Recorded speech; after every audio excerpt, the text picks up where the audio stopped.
한 아버지와 아들이 사막을 걸어가고 있었습니다.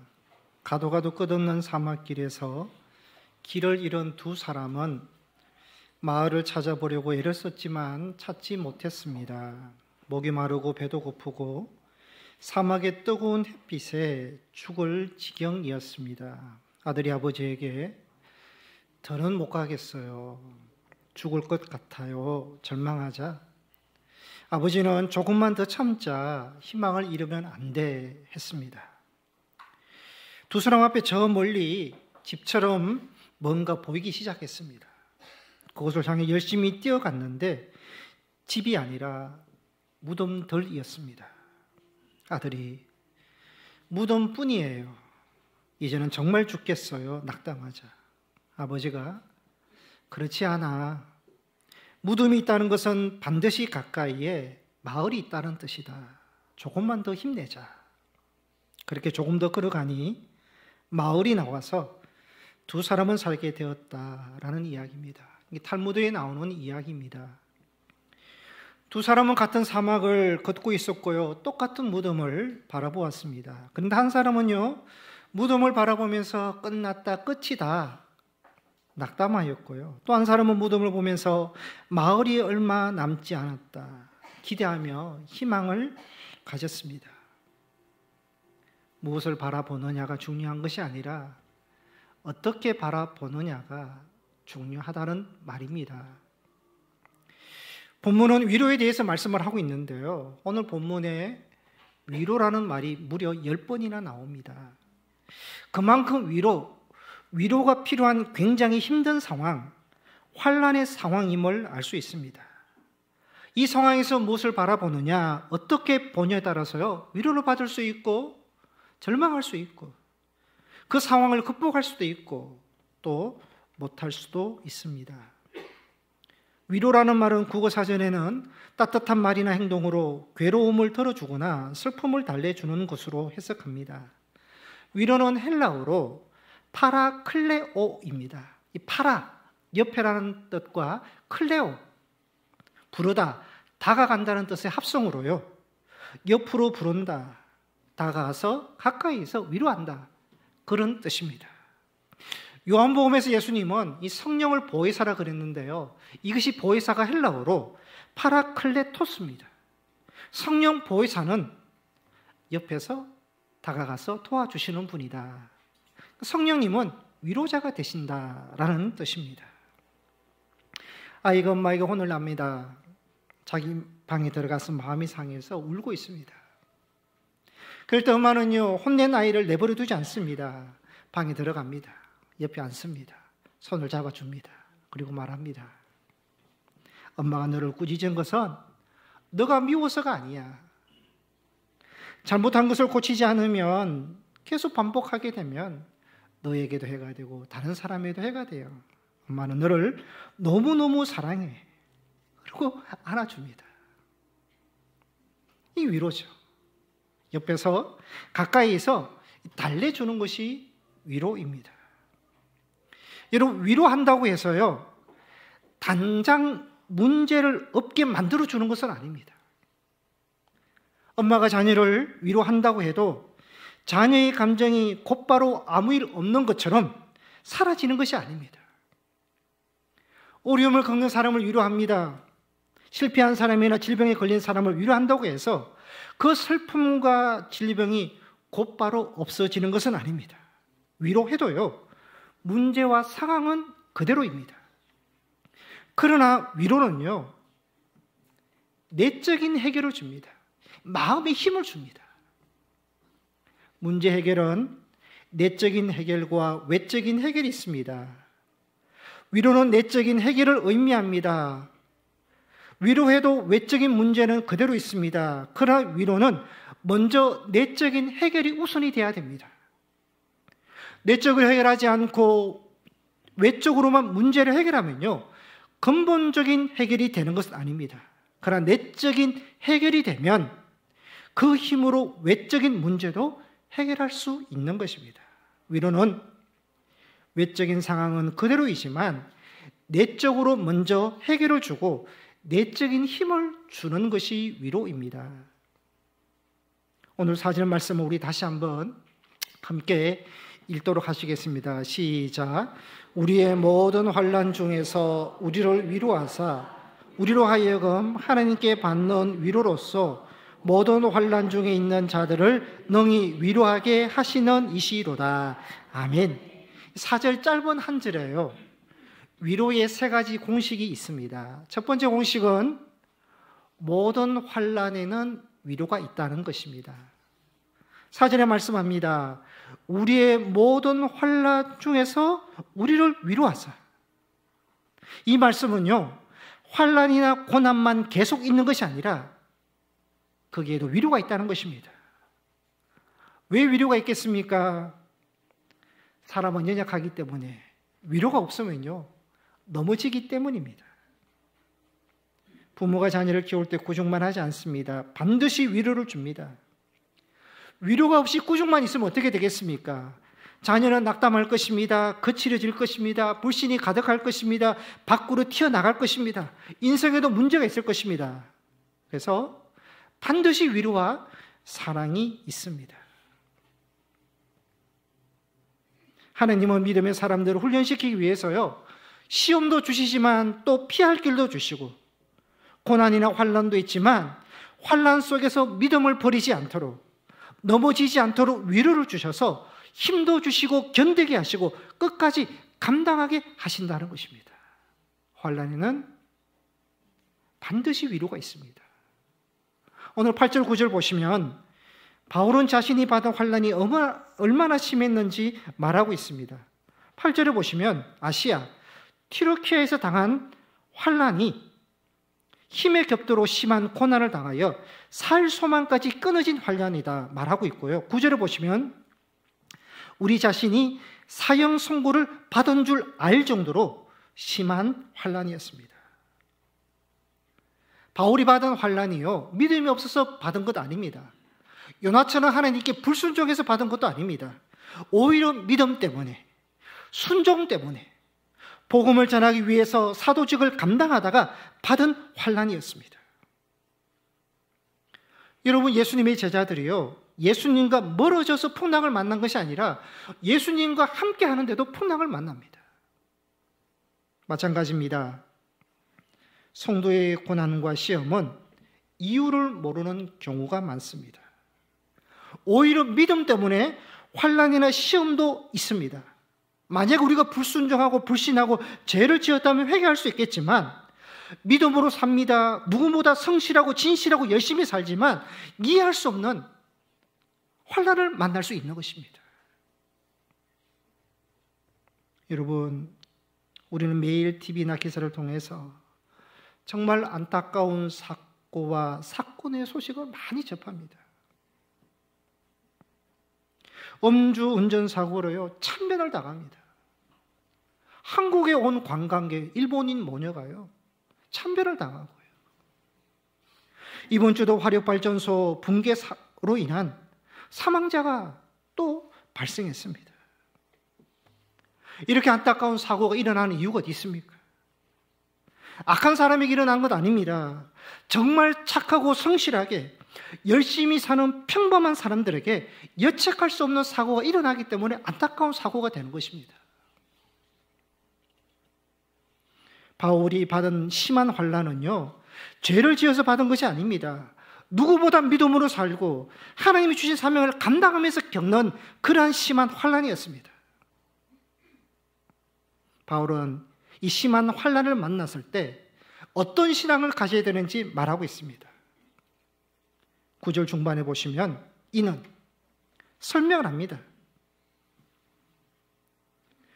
우리로 자기를 의지하지 말고 오직 죽은 자를 다시 살리시는 하나님만 의지하게 하심이라. 바울은 환난을 해석합니다. 이 환난 속에서 나를 의지하는 것이 아니라 살아계신 하나님을 의지하기 위함이라고 환난을 해석하고 있습니다. 보통 사람 같으면요, 믿지 않는 사람은 왜 내게 이런 감당할 수 없는 고난을 만나야 하느냐, 믿지 않는 하나님을 원망하고 세상을 원망하고 자기 자신의 처지를 비관합니다. 그러나 바울은 말합니다. 자기를 의지하지 말고 죽은 자를 다시 살리시는 하나님을 의지하기 위함이다. 여러분, 우리가 왜 하나님을 의지해야 되겠습니까? 하나님을 의지하지 고난 속에도 하나님 주시는 은총이 있습니다. 위로가 있습니다. 감당할 수 있는 힘을 주십니다. 그리고 하나님을 의지해야 할 이유는 하나님께서 건져주시기 때문입니다. 10절 말씀 우리 함께 읽겠습니다. 시작. 그가 이같이 큰 사망에서 우리를 건지셨고 또 건지실 것이며 이후에도 건지시기를 그에게 바라노라. 아멘. 한번 따라 하시겠습니다. 우리를 건지셨고 또 건지실 것이고 이후에도 건지실 것이다. 우리가 믿는 하나님, 이 하나님, 우리를 건져주셨고요 또 건지실 것이고 이후에도 건져주실 하나님이라는 것입니다. 바울처럼 이 하나님을 우리가 고백하고 선포하는 성도님이 되시기를 바랍니다. 환난에는요 반드시 위로가 있습니다. 두 번째 공식은 하나님이 주시는 위로가 있습니다. 4절 중반에 보시면 우리로 하여금 하나님께 받는 위로로서, 바울은요 하나님으로부터 받는 위로가 있다. 3절에 바울이 하나님을 어떻게 고백하는가 하면 자비의 아버지시요 모든 위로의 하나님이시다. 자비로우신 하나님께서 모든 위로를 해주시는 하나님으로 바울은 고백하고 있습니다. 여러분, 하나님이 위로가 있고 사람이 위로가 있습니다. 그런데요 사람의 위로는 한계가 있습니다. 정말 내가 사랑하는 사람을 진심으로 위로하고 싶은데 우리가 잘 위로하지 못합니다. 위로한다고 하는 말이 때로는 서운함도 주고 상처가 될 경우도 있고요. 또 내 딴에는 진심으로 위로를 하지만 받는 사람은 별 감동이 없습니다. 위로라고 생각하지 않습니다. 사람에게는요 위로할 지혜도 필요하고 위로할 능력도 필요한데 그게 부족합니다. 여러분, 장례식장에 가서는요 무조건 가족들 생각하면서 위로해 드려야 됩니다. 비록 별세하신 고인이 오랫동안 투병을 해서 아내와 온 가족들에게 고생을 많이 주었던 그런 장례를 할지라도요 먼저 위로해 드려야 됩니다. 위로한다고 하는 말이 고생했는데 잘 돌아가셨다고, 하나님 나라 가서 괜찮다고, 이제 가족이 고생하지 않아서 좋겠다고, 위로가 아닙니다. 위로의 말이라고 다 위로가 되는 것 아닙니다. 말은 맞을 수 있습니다만은 위로가 안 되는 말이 얼마나 많습니까? 성경에도 나옵니다. 욥은 엄청난 고통과 환난을 겪습니다. 모든 자녀가 죽고 재산 다 잃어버리고 심한 질병에 걸리고 욥의 아내는 고통 속에 있는 욥을요 저주하고 버리고 떠나갑니다. 욥의 친구들이 욥이 당한 일을 안타까워하면서 위로해 주기 위해서 옵니다. 그런데 친구들이 위로한다고 한마디씩 하는 말이요 욥에게 상처를 주고 정죄하지 않습니까? 이것이 사람의 위로입니다. 여러분, 위로가 쉽지 않습니다. 사람의 위로에는 한계가 있습니다. 위로할 때도 지혜가 필요하고 좋은 성부모를 위로하고요 또 위로할 때 한 번 더 우리가 생각해 볼 필요가 있습니다. 그런데 바울은 오늘 본문에서요 하나님은 모든 위로자가 되신다. 모든 상황에서 우리를 위로해 주시는 분이시다. 그래서 바울은요 사람을 의지하지 말고 죽은 자를 살리시는 하나님만을 의지하라고 말합니다. 왜냐하면 환난 속에서 하나님 위로자가 되시기 때문에 그 하나님을 의지하라. 이것이 바울의 신앙 고백이었습니다. 바울이 전도 사역을 할 때 수많은 환난과 박해가 있었습니다. 바울을 대적하고 죽이고자 하는 유대인들이 있었습니다. 그럴 때마다 하나님께서 바울을 위로하시는데요 어떻게 위로하시는가 하면 말씀을 통해서 위로하십니다. 말씀을 주십니다. 또 어떨 때는요 사역의 열매로 바울을 위로해 주십니다. 또 어떨 때는요 그 환난을 감내할 수 있는 믿음을 주시고, 또 어떨 때는요, 사람을 붙여주십니다. 믿음의 사람을 붙여주셔서 함께 그것을 이겨내도록 해주시고요. 하나님은 여러 가지 방법으로 위로해 주셨습니다. 바울은 자기가 환난 때 항상 하나님의 위로가 있었기 때문에 그 하나님은 어떻게 고백합니까? 자비의 아버지시요 모든 위로의 아버지 하나님이시요, 그 하나님을 의지해야 된다고 권면을 하고 있습니다. 성도 여러분, 정말 위로를 받고 싶으면요, 하나님께 나오셔야 됩니다.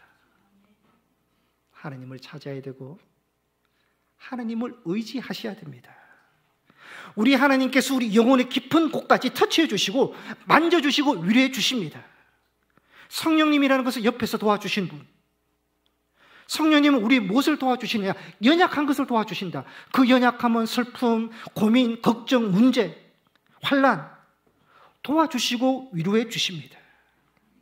하나님께 나와야 하시고요, 하나님을 의지하셔야 되고 우리의 마음을 쏟아 하나님께 내놓아야 되고요, 기도하셔야 됩니다.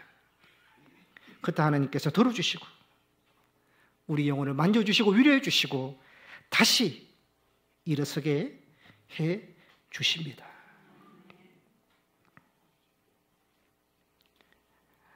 사일 전에 건축위원장 임장로님께서 전화하셔서 서울시에서 우리 교회의 키즈 카페를 허가했다는 소식을 전해 주셨습니다. 교회가 새 성전을 짓고 지역을 위하고 지역을 섬기는 교회가 되면 좋겠다. 교회가 찾아가는 교회도 돼야 되지만 지역 주민이, 일반 사람들이 교회의 벽을 넘어서 찾아오는 교회가 되면 얼마나 좋을까. 서울형 키즈 카페를 운영하면 좋겠다 생각하고 신청을 했습니다. 교회는 그 키즈 카페 공간만, 장소만 제공하면 됩니다. 그러면 키즈 카페 모든 인테리어비, 어떤 인건비, 운영비 전부 지원을 받습니다. 교회에서 들어가는 건 한 푼도 없습니다. 교회가 주일 건물만이 아니라 평일에도 교회 성전을 활용할 수 있고 평일에도 지역 주민이 아이들과 함께 찾아올 수 있는 교회가 되고, 그렇게 되면 자연적으로 교회의 이름도 드러나게 되고요, 전도의 효과도 있고 주일에는 우리 교인들이, 아이들이 이용할 수 있는 장점이 있습니다. 그런데 교회 주변 1km도 되지 않는 곳에 서울형 키즈 카페가 이미 허락된 곳이 있습니다. 그래서 키즈 카페 신청 조건에 맞지 않지만 그래도 신청했고 기도했고, 이번에 건축위원장과 구청 담당 직원이 적극 협조해주고 지원해 주어서 승인을 받았습니다. 장로님이 이렇게 말씀하셨습니다. 그때 하나님께서 필요한 것을 허락해 주신다고. 저도 공감했습니다. 지금까지 건축을 여러분 순조롭게 진행되게 해주시고요, 때마다 하나님께서 힘을 주십니다. 생각해 봅니다. 건축할 수 있는 은혜를 열어주시고 힘을 주시고 길을 열어주시고 완공될 때까지 이러한 은혜가 우리 교회에 있을 줄 믿습니다. 여러분, 모든 일이 그렇지만 하나님의 일도요, 앞에서 하는 것과 뒤에서 하는 것이 큰 차이가 있습니다. 뒤에서 하면요 좋습니다. 책임질 것이 없습니다.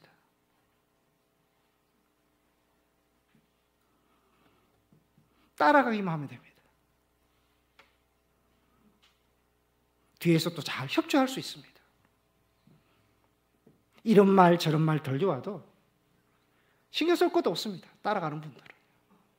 그러나 앞에서 일하면요 먼저는 책임이 주어집니다. 교인들의 생각이 얼마나 다양하고 말이 얼마나 많습니까? 다 들어서 지혜롭고 신중하게 결정해야 되고요. 신경 쓸 것도 많고, 그래서 앞에서 일하면 쉽지는 않습니다. 그런데요, 여러분, 주님의 일을 하는 사람, 앞에서 일을 하는 사람의 장점이 있습니다. 그만큼 보람이 있습니다. 기쁨이 있습니다. 그때그때 하나님께서 일들을 이루어 가시는 것을요, 보게 됩니다. 이거는 불가능한 것 같은데, 이 불가능한 것도 가능케 하시는 하나님의 일을 볼 수가 있고요. 일은 힘들지만 보람이 있고 은혜가 있고 기쁨이 있고, 또 감당할 수 있는 힘도 주시고 위로도 주시고 축복도 주시는 겁니다. 그래서 앞에서 일하면요, 그 기쁨을 우리가 경험할 수 있는 것입니다. 하나님은요, 그때그때 우리에게 위로를 주십니다. 일이 되어가는 과정을 통해서 위로를 주시고, 사람을 만나게 하셔서 위로를 주시고, 결과를 통해서 위로를 주시고, 축복을 통해서 우리를 위로해 주십니다.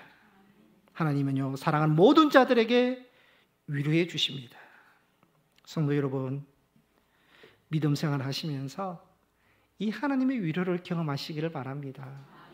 예배를 통해서 하나님의 위로, 말씀을 들으면서 하나님의 위로, 찬양되는 찬양으로 하나님의 위로를 경험하시고요, 각자가 교회 안에서 주어진 것을 섬김을 통해서 하나님의 위로를 경험하시고, 기도를 통해서 또 사람을 통해서 그렇게 또 순종을 통해서 하나님께서 주시는 위로를 경험할 수 있는 여러분이 되시기를 바랍니다. 세 번째 공식은요, 하나님으로부터 위로받은 사람은 다른 사람을 위로하는 위로자가 됩니다. 4절 마지막에 보시면요, 하나님께 받는 위로로서 모든 환난 중에 있는 자들을 능히 위로하게 하시는 이시리로다. 바울은 많은 환난을 받았지만 하나님의 위로가 있었습니다. 그 받은 위로를 가지고 또 다른 사람을 위로하는 사람으로 그렇게 자기가 그 일들을 감당했던 것입니다. 여러분, 하나님은요, 믿음의 사람들에게 위로를 주십니다. 왜 하나님께서 위로를 주시겠습니까? 넘어지지 않도록 위로해 주십니다.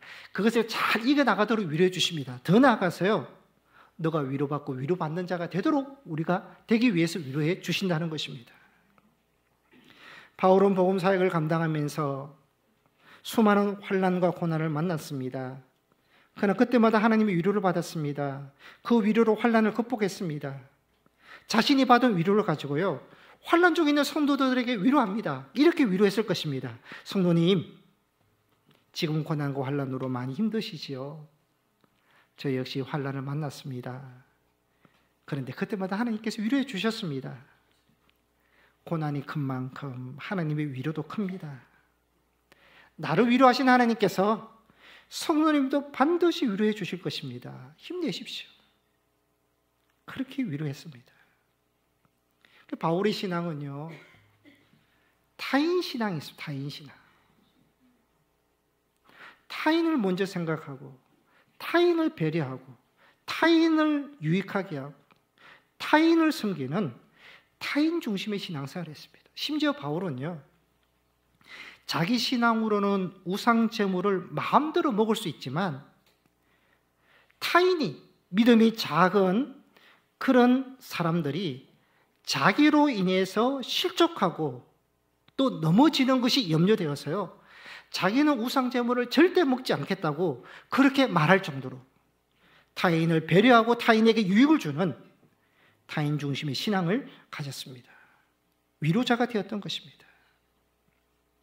여러분, 하나님의 위로를 받는 자들이 위로할 수 있고 진정한 위로자가 될 수 있습니다.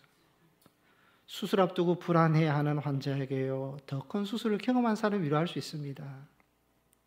질병을 앓고 투병 중에 있는 사람에게요, 죽음이 문턱까지 갔던 사람의 말이 얼마나 큰 위로가 되겠습니까? 위로받은 사람이 위로할 수가 있는 것입니다. 여러분, 성도의 위로는 위로의 반사체입니다. 반사체. 받아서 비춥니다. 받아서 나가는 겁니다. 위로의 발광체가 아닙니다. 발광체는요, 내 안에서 그 위로할 능력과 지혜가 있다고 생각하는데 아닙니다. 성도는요, 하나님으로부터 받은 위로로 위로할 수 있는 위로의 반사체입니다. 여러분, 하나님의 사랑을 받으셨습니까? 사랑의 반사체가 되시고요. 은혜를 받았다고 고백하십니까? 은혜의 반사체가 되시고요. 주님으로부터 위로를 받으셨으면 위로의 반사체가 되시고, 축복을 받으셨으면 축복의 반사체가 되어야 하는 것입니다. 작년에 고은 목사님께서 별세를 하셨는데요, 목회를 가장 왕성하게 그렇게 하실 55세의 암 판정을 받으셨습니다. 위 2분의 1, 췌장 3분의 2, 12지장 소장을 다 제거하셨습니다. 암투병 중에 이런 시를 쓰셨습니다.